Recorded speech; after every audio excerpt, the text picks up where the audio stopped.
안녕하세요. 제도권 주식 분석입니다. 자, 벌써 다섯 번째 오프닝인데요.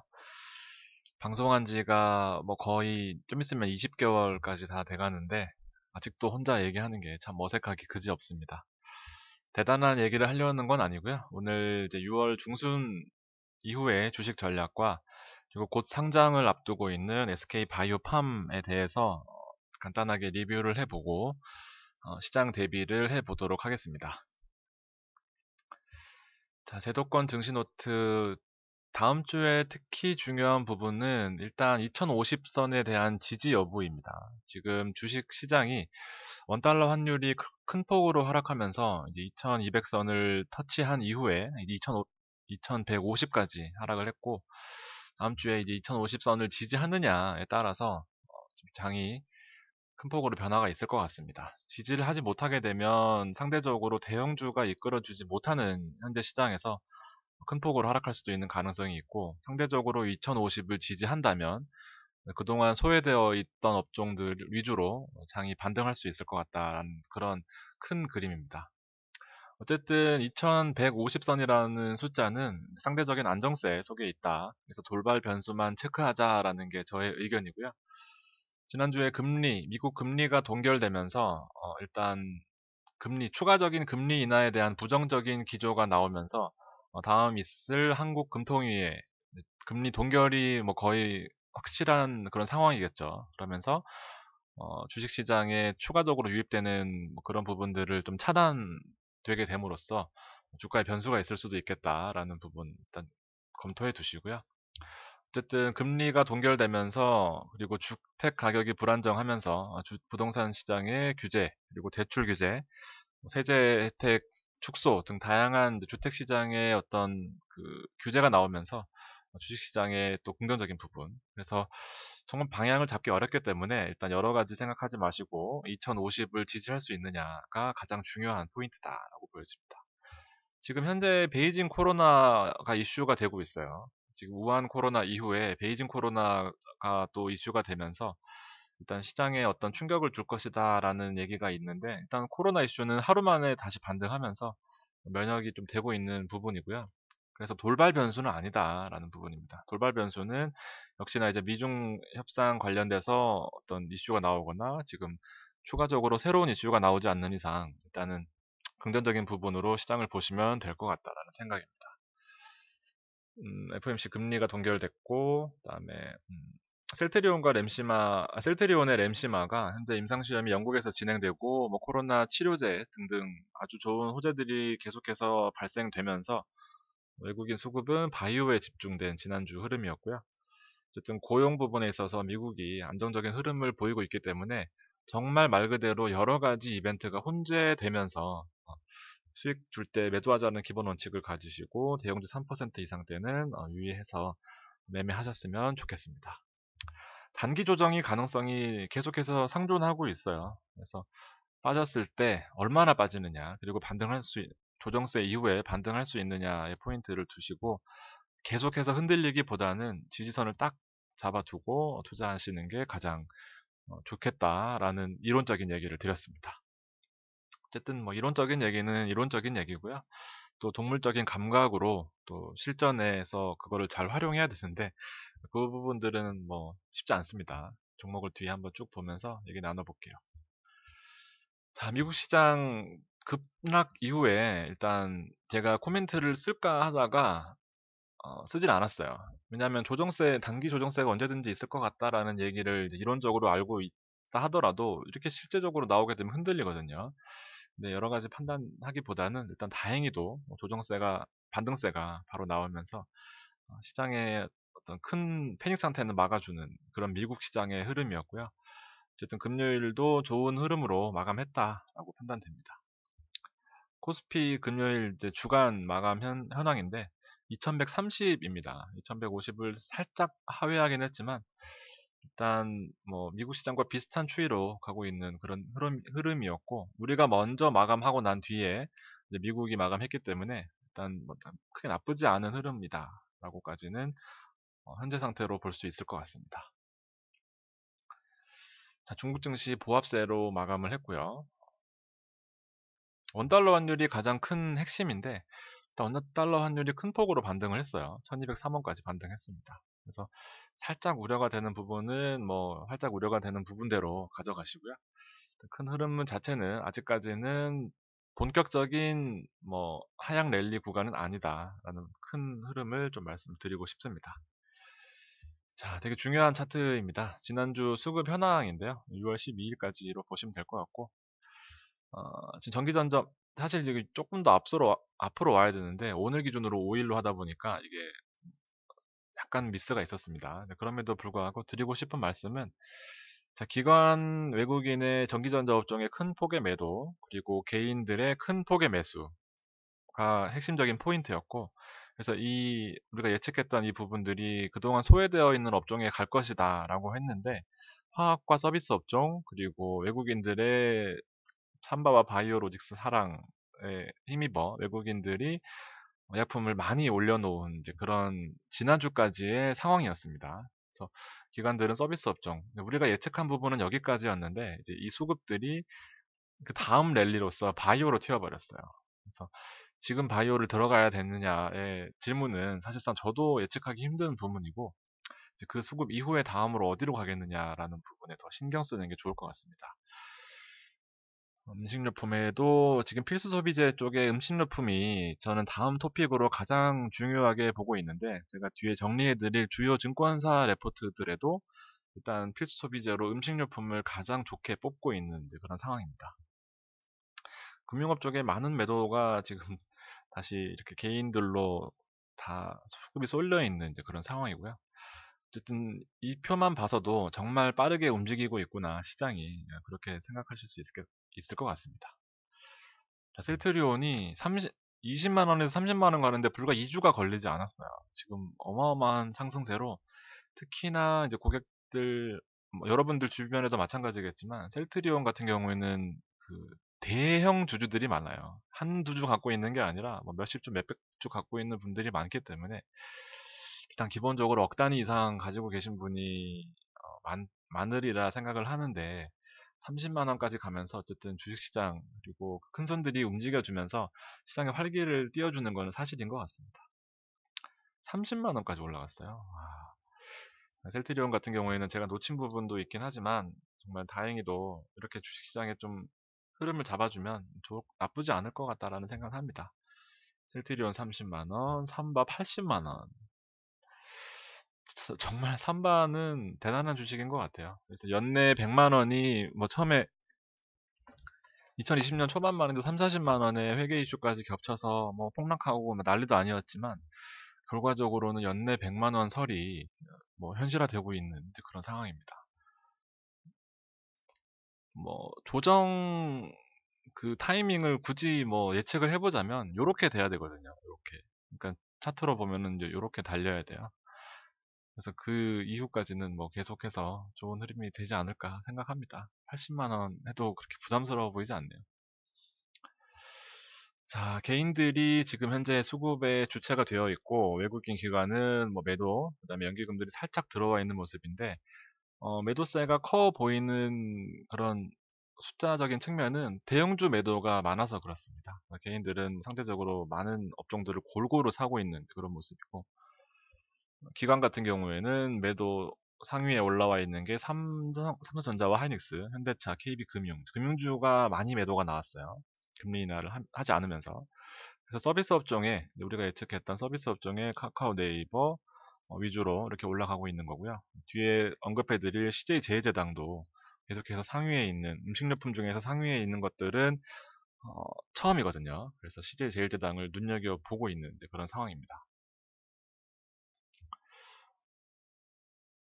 잠깐만요. 기관. 아이고, 외국인을 빼먹고 기관을 두 개를 넣었네요. 이거는 마찬가지로 삼성전자와 하이닉스가 외국인도 상위에 있습니다. 그래서 카카오 네이버 등등 지금 서비스 업종이 상위에 있는 비슷한 모습을 보여주고 있고요. 개인 같은 경우에는 삼성전자와 하이닉스 뒤늦게 또 계속해서 이렇게 수급이 왔다 갔다 하는 그런 상황이죠. 반대로 카카오와 삼바, LG전자, 뭐 네이버, CJ제일제당을 팔면서 일단 시장을 좀 거꾸로 가고 있는 그런 늘 우리가 봐왔던 그런 패턴입니다. 자, 주요 증권사 이번 주에 레포트들을 정리를 해봤습니다. 지금 보시면은 순이익 전망치 상향 조정이 큰 업종은 비철금속과 통신 유틸리티, 그리고 순이익 전망치 하향 조정폭이 큰 업종은 운송, 철강, 호텔 레저입니다. 여기 보시면은 이제 이번 주간 느낌을 봤을 때는 운송, 철강, 호텔 레저, 미디어 교육 등등 자동차까지 시장을 좀 순이익이 낮아질 거다라고 전망하는 종목 업종들이고요. 여기 있는 것들은 뭐 큰 폭으로 오르진 않지만 적어도 빠지지는 않고 여러 가지 뭐 데이터들을 종합해 봤을 때 나쁘지 않을 것 같다라는 업종들입니다. 비철 목재는 패스하고 통신, 유틸, IT 하드웨어, 건강관리, 반도체까지입니다. 필수 소비재 제가 언급드렸던 부분들은 가운데에 이렇게 끼어 있는 그런 모습이고요. 그래서 전 세계적으로 말씀드리는 겁니다. 전 세계적으로 말씀드렸을 때는 순이익 전망치가 일단 필수 소비재, 해외에는 필수 소비재가 약간 반등하는 이제 그런 모습이고, 전 세계라고 가정해봤을 때는 유틸리티, 그다음에 소프트웨어가 반등하고 있는 이제 그런 모습이고, 나머지 IT 반도체도 반등하고 있는 모습입니다. 이제 그 외의 업종들은 대부분 이제 하락을 면치 못하고 있는 에너지 쪽, 특히 화학, 철강, 비철목재, 자동차 이렇게 보시면 될 것 같고요. 지금 뭐 공교롭게도 서비스업 지금 충격이 좀 많이 일어나는 모습이고, IT 반도체가 세계적으로 봤을 때는 좀 반등을 하고 있는 그런 측면이다라고 보여집니다. 여기에는 이제 이유가 좀 있어요. 지금 보시면 미국의 목표는 미국의 연준의 목표는 완전 고용. 사실 트럼프 대통령이 가장 신경 쓰고 있는 부분이 물가 안정과 완전 고용이거든요. 특히나 이 고용은 지금 미국의 전 지표를 통틀어 가장 중요한 금리 인하에 대한 핵심 포인트가 되고 있는 고용 부분입니다. 그래서 고용과 물가 안정을 일으키려면 결과적으로 이 GDP가 차지하는 비중이 낮은 이 파란색 부분이 낮은 숙박, 레저, 여가, 호텔, 뭐 앞에 보셨던 그런 업종들보다는 GDP가 차지하는 비율이 큰 IT, 금융업, 그다음에 건강관리 쪽이 상대적으로 미국이 집중하고 있는 업종이다라고 보여집니다. 미국을 분석해야 우리나라도 좀 관심이 가는 것처럼 상대적으로 미국이 집중하고 경제를 살릴 수 있는 분야에 집중하는 모습이 결과적으로는 IT 반도체 금융업만 성장하고 있구나라고 보시면 될 것 같습니다. 자, 그럼 한국은 어떻게 되느냐를 보시면 좀 정신없어요. 아무래도 시장이 작고 좀 왜곡이 아무래도 충분히 가능한 시장이다 보니까 좀 주요 포인트들을 좀 짚어보자면 호텔 레저 서비스는 마찬가지로 큰 폭으로 하락하고 있습니다. 지금 명동에 가보면 지금 원래 낮에 저녁에 퇴근하거나 주말에 가보면 사람 바글바글 해야 되는데 정말 정말 사람이 없어요. 그래서 호텔 쪽 명동 시장을 둘러보면 바로 어, 직격탄을 입고 있는 이제 그런 모습이고요. 그다음에 또 뭐가 있을까요? 반도체 디스플레이는 상대적으로 좀 많이 빠지고 있어요. 그래서 제가 얼마 전에 댓글 봤을 때 LG 디스플레이가 어떻겠냐는 댓글에 답변을 못 드렸는데 그때도 왜냐하면 주가는 조금 오르고 있었거든요. 그래서 늘 제가 사랑하는 종목 중에 LG 디스플레이가 있지만 사실상 답변을 드리지 못했습니다. 그랬더니 이런 부분들이 분명히 반영이 되어 있는 이제 그런 모습이고 화학주 한 사이클 지나갔고 철강 비철 힘든 모습, 에너지 쪽도 힘든 모습. 전체적으로 많이 힘든 가운데 필수 소비재 업종이 눈에 띄게 상승하고 있습니다.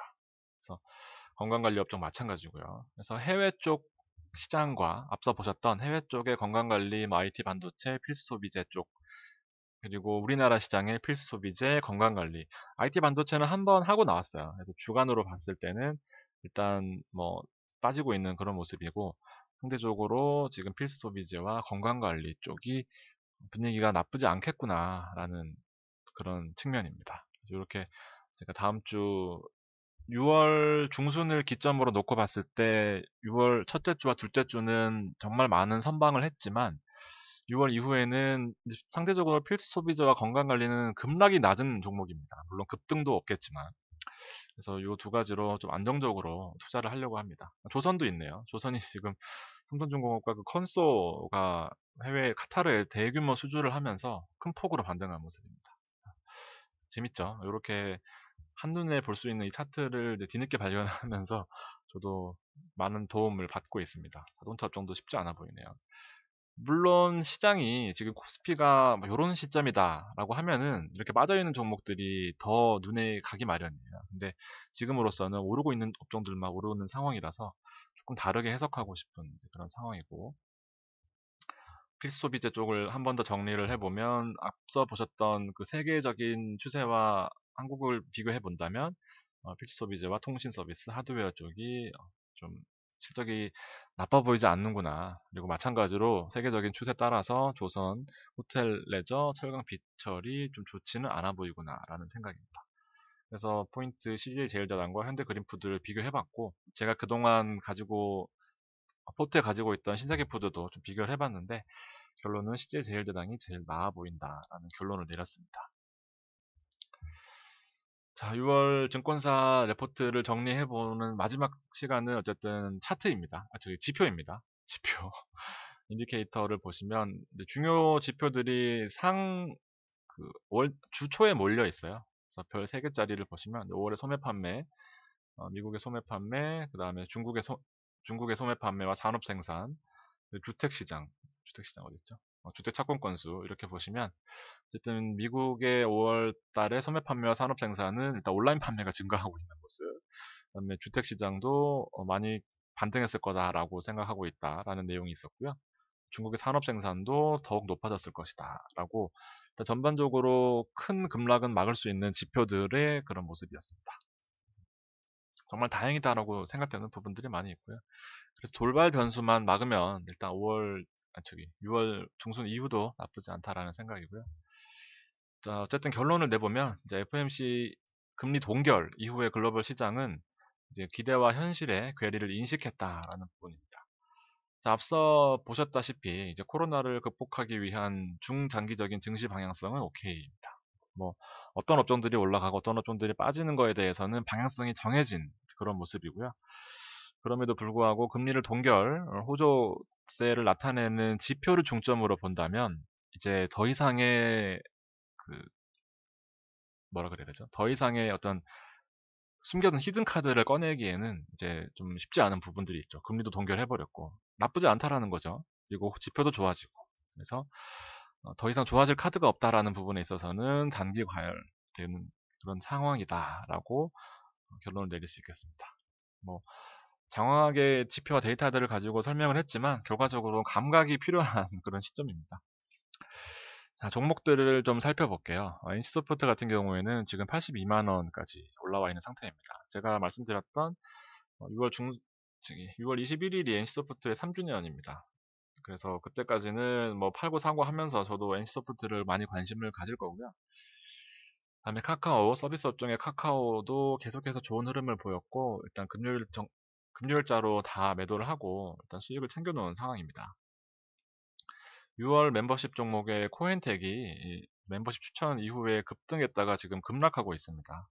아무래도 뭐 저의 구독자 수를 100으로 본다면 일단 50 정도 팔고 50 정도 못 팔았다라고 뭐 그냥 느껴지는 바로는 그럴 것 같은데요. 한타임 수급 이후에 못 팔고 나면 이렇게 좀 고생을 하는 측면들이 있습니다. 그리고 더더욱 안 좋은 것은 파란색의 121선을 강하게 하회한 그런 모습입니다. 그래서 일단은 뭐 버틸 수밖에 없는 그런 상황이 돼버렸고요. 그래서 급등할 때는 매도 원칙을 다시 한번 말씀드리고 싶고, 네이버도 지금 뭐 급등, 급락, 뭐 다시 반등하면서 서비스 업종의 마지막 사이클을 대비하고 있는 그런 모습입니다. 다 팔고 나왔어요. 참고로 하나솔루션 같은 경우에도 6월 우리 유료 멤버십의 가장 큰 탑픽 종목이었는데 급등 이후에 지금 급락까지는 아니죠. 어쨌든 뭐 언제 팔아도 이익인 국면이긴 하지만 한타임 생각지도 못한 잭팟이 터지면서 저도 그것까지는 생각을 못했는데 어쨌든 좋은 흐름으로 일단 6월 초순을 잘 마무리했다라고 보여집니다. 자, CJ제일제당은 이제 제가 6월 후반기에 추천 종목으로 드리고 싶은 그런 생각입니다. 어쨌든 30만 원이 넘는 고가의 종목이에요. 이제 외국인과 기관이 주도하는 시장에서 좀 유효할 것으로 보여지는데 앞서 보셨던 이제 시장 리뷰해드린 거를 봤을 때는 아직까지 외국인 기관의 수급 자체는 유효하다라고 보여집니다. 그래서 시대제일제당 필수 소비재 중에서도 음식료품, 그 중에서도 실적이 아주 괜찮은 종목. 그래서 지도세도 모르게 많이 올라오고 있는 이제 그런 상황이었고요. 실적 자체도 저도 깜짝 놀랐어요. 2020년 뭐 예측한 측면으로 봤을 때 매출액과 영업이익이 괄목할 만한 성장세가 계속해서 이어져 오고 있다라는 그런 재무제표고요. 시대제일제당은 어쨌든 요 체크해 놓은 거로 보셔서 바로 아시겠지만 어쨌든 비비고가 어느덧 글로벌 브랜드로 성장을 해 있습니다. 그래서 지금 뭐 여러 가지 내용들을 봤을 때 그리고 수급을 봤을 때 업종 등등 지금 30만 원 이상 되는 아주 부담스러운 가격이긴 하지만 지금 주봉상으로도 아래에서 한참 동안 망설이고 그리고 2020년 코로나 이후에 지금 반등 시점이 딱 필수 소비재 집에서 어떤 걸 먹겠느냐 집에서 어떤 걸 보겠느냐 뭐 서비스업 어떤 걸 하겠느냐 서비스업 그 중에서도 필수 소비재가 반등하고 있었는데 상대적으로 신세계 푸드나 또 다른 종목들에 집중하는 사이에 제일제당이 많이 올라온 그런 상황입니다. 그래서 요 200의 선을 뚫고 올라온다면 계속해서 좋은 흐름을 보였던 전의 차트 모습으로 돌아올 수 있지 않을까 그런 생각입니다. 두 번째는 SK입니다. 지금 사실 시장에 가장 큰 화두가 되고 있어요. 근데 SK는 자회사 공모를 앞두고 있기 때문에 공모 상장을 앞두고 있기 때문에 지금 이슈되는 종목이라서 제가 웬만하면 이슈되는 종목을 좀 피하고 싶었는데 정리를 해 드릴 테니까 판단은 여러분이 하시는 게 좋을 것 같습니다. 어쨌든 거래가 터지면서 지금 문의가 많았어요. SK도 30만 원 가까운 가격을 하면서 이제 음, 어쨌든 7월 달, 6월 이후 지금부터 7월 상장 그리고 상장 이후까지 아주 가장 최대 이슈가 될 것 같은 이제 그런 종목입니다. SK는 자회사 SK 바이오팜을 지금 공모 이후에 상장까지 예정되어 있는 이제 그런 상황이고요. SK 바이오팜을 많은 전문가들이 예측을 해놨지만 한 페이지로 정리를 드리면 일단 SK그룹이 20년 동안 공들여온 FDA 최초의 신약 탄생을 19년 3월에 이루어냈고요. 이건 기면증 치료제였습니다. 뭐 잠을 푹 자고도 갑자기 너무 졸려가지고 꾸벅꾸벅 조는 그런 기면증 치료제로서 FDA 승인을 받고 지금 판매 중입니다. 그래서 판매하면서 로열티를 받고 있는 이제 그런 상황이고 지금 요겁니다. SK 바이오팜이 가장 주목받고 있는 것은 뇌전증 치료제입니다. 19년 11월에 뇌전증 치료제 엑스코프리가 FDA 판매 허가를 받았습니다. 그래서 2상에서 효과를 과하게 입증하면서 3상에서 임상시험의 평가를 면제받으면서 지금 바로 승인을 받은 그런 상황이고요. 그래서 이게 지금 상장을 한다라는 내용이고 최대 연매출 1조를 목표하고 있습니다. 그래서 현대차로 보면 그랜저의 기업 가치 그랜저만 따로 떼서 상장을 한다라고 보시면 될 것 같습니다. 뭐 어마어마한 그런 기업 가치라고 볼 수 있는 그런 그런 평가만 있습니다. 물론 이렇게 되기는 상당히 오랜 시간과 오랜 노력이 필요할 것 같습니다. 뭐 예를 들면 실제로 1조를 목표로 한다지만 음, 뭐 증권사마다 다르긴 하지만 2025년 이후가 될 것이다라는 그런 내용도 있습니다. 그래서 어쨌든 현대차의 기업 가치가 1조 정도 된다라고 보시면 될 것 같고 그리고 지난해 11월 FDA로부터 시판 허가를 받은 엑스코프리가 일단 미국 시장에 출시되어서 5월 12일부터 처방이 시작되고 있는 그런 상황입니다. SK가 거의 뭐 20년 이상을 공들여 왔다고 해요. 그래서 지금 상장을 앞두고 있는데 상장 지금 공모가는 아직 나오진 않았습니다. 36,000원에서 49,000원 사이에 지금 공모가를 예측을 할 거고 지금 보시면은 어떤 부분이 중요하냐 하면은 기존의 주식수가 6,500만 주였고 구주 매출 여기서 구주 매출을 한 다음에 신주 모집이 1,300만 주가 있어요. 즉 6,500만 주는 상장을 하면서 기존의 주주가 상장하면서 팔면 안 되니까 얘는 보호예수라고 해서 팔 수 없습니다. 6개월 동안 팔 수 없고 기관이 받는 물량에 따라서 물량을 많이 받으면은 1년까지도 매도를 못하는 그런 상황이 될 수도 있습니다. 그래서 공모 후에는 구주 매출과 신주 모집을 통틀어서 7천만 주 이상이 될 것이고 SK가 100% 보유하던 SK 바이오팜 자회사가 공모로 인해서 75%를 보유하게 되기 때문에 SK 바이오팜이냐 SK냐를 여러분이 선택하시는 거죠. 안 하기엔 너무 심심할 것 같아요. 아마 최대 화두가 될 것이기 때문에 일단 SK가 많은 지분을 보유하고 있어서 지금 SK에 더 주목하는 이제 그런 상황이고, 지금 주간사를 보시게 되면 아무래도 사이즈가 크다 보니까 NH 한두, SK 하나까지 해서 국내 유수의 증권사들이 지금 상장을 위해서 노력하고 있는 이제 그런 상황입니다. 대표 주간사는 NH고 나머지 작은 대표 외에 공동 주관하는 회사들은 청약 한도가 낮아져 있는 그런 상황입니다. 그래서 수요 예측일은 앞서 보셨던 이제 36,000원이냐 49,000원이냐를 기관들의 청약 예측, 사전 예측을 통해서 정해지게 되고, 이제 기관 예측이 어디 있냐 하면 여기 기관 경쟁률이 이제 나올 거거든요. 있을 텐데.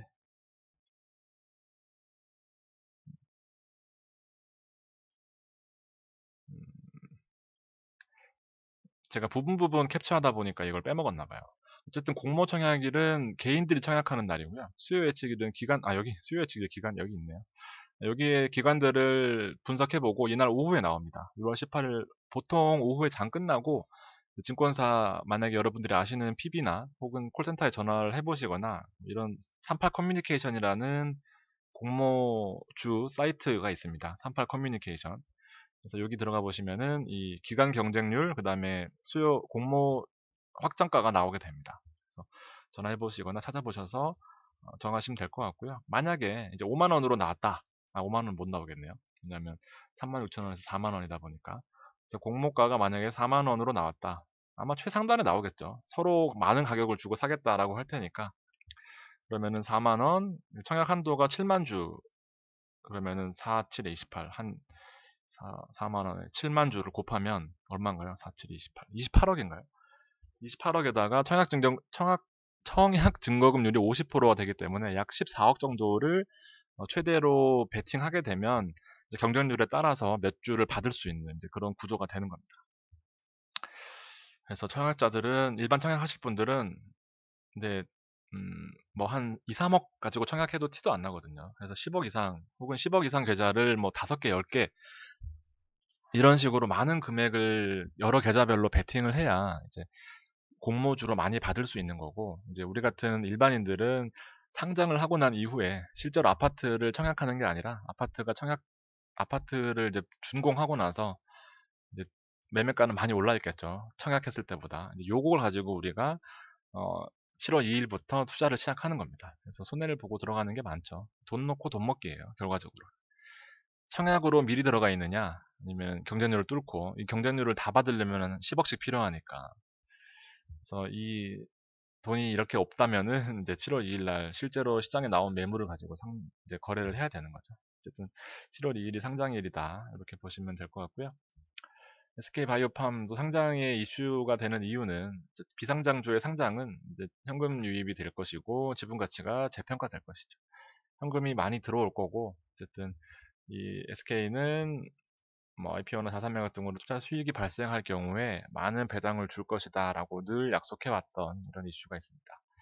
그리고 대형주 비상장주의 상장 이후에 이제 보시면 SDS, 삼성물산, 삼바, 넷마블 상장 이후에 MSCI에 편입되거나 코스피 지수에 편입이 되는 시점이 보통 뭐 3개월 이내거든요. 상장 이후에 3개월, 상장 이후에 바로, 그다음에 이건 6개월 걸렸네요. 상장 이후에 6개월 이런 식으로 됐는데, SK바이오팜도 상장일이 여기는 지금 약간 미뤄져서 7월 2일이지만 3개월 이내로 모든 것을 다 예측하고 있다라고 가정했을 때 삼성물산의 상장 이후의 주가 흐름, 넷마블의 상장 이후의 주가 흐름, 삼성 SDA의 상장 이후의 주가 흐름. 물론 첫날부터 뭐 한 달 내에는 아주 전쟁터일 겁니다. 한 일주일, 2주일 그렇게 보시면 될 것 같고, 그다음에 삼바 같은 경우에도 뭐 처음에는 큰 이슈가 없었지만 결과적으로 나중에는 뭐 어마어마한 이제 그런, 지금 80만 원까지 올라갔네요. 12만 원이었어요. 우와. 어쨌든 그렇게 보시면 될 것 같습니다. SK 바이오팜에 혹시나 물렸을 경우에 후속 파이프라인은 어떤 게 있냐라고 봤을 때는 앞서 보셨던 김현증 치료제는 현재 지금 판매하고 있는 로열티 수입이 발생하고 있는 그런 상황이고요.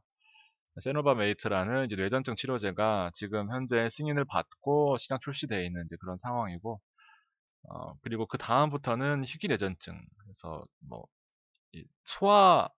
소아뇌전증이라고 합니다. 그래서 이 치료제는 임상 이상 진행 중이고 장운동을 조절하는 이 과민성 대장증후군의 이 파이프라인은 임상 이상을 준비하고 있습니다. 위마비, 소화불량, 식도의 역류질환. SK가 의외로 지금 이번에 상장을 준비하면서 많은 정보를 공개하게 되었는데 좋은 흐름으로 파이프라인이 갖춰지고 있는 것 같습니다. 물론 밝혀지진 않았지만 항암제 파이프라인도 준비 중이다고 그렇게 예고되어 있습니다. 어쨌든 NDA 식품 진짜 식품이래. 실제로 판매하기까지는 뭐 시간이 좀 많이 걸리겠지만 혹시나 물리더라도 이제 장기 투자하기에 나쁘지 않다라고까지 이렇게 좀 마음의 안식을 찾아 두셔야 이렇게 막 흔들리는 그런 거를 방지할 수 있을 것 같다라는 생각입니다. 자, 오늘 준비한 내용 여기까지고요. 지금 이제 금요일 날 어쨌든 시장은 좋지 못한 모습으로 마감했습니다. 야간 선물이고 미국 시장 따라서 움직이는 우리나라의 가이드 시장이죠. 야간 선물 시장. 좋지 않은 모습으로 마감을 했습니다. 그래서 지금 말씀드린 종목들은 급한 종목들은 아니에요. 사실상. 그래서 바이오 업종으로 수급이 많이 쏠려 있는 상황이고 개인들이 지금 삼성과 하이닉스에 몰려 있는 상황에서 바이오가 급등하는 걸 보면 또 사고 싶거든요. 그래서 앞서 CJ제일제당은 모르겠지만 바이오는 아직까지 SK나 SK바이오팜은 조금 시간이 있기 때문에 여기서 다시 한번 수급이 몰리는 때가 타이밍인데 이건 조금 인내심이 누가 더 가지고 있느냐의 싸움인 것 같습니다. 그래서 이렇게까지 판단을 하실 수 있는 가이드를 드렸으니까 여러분들도 잘 판단하셔서 좋은 6월 마무리를 하셨으면 좋겠습니다. 늘 제 방송 아껴주시고 좋은 말씀 많이 해주셔서 정말 감사드리고요. 어쨌든 6월 초에 많은 수익을 냈다면 6월 하반기에는 잘 지키는 전략으로 가셨으면 좋겠습니다. 자, 오늘도 긴 시간 들어주셔서 감사합니다.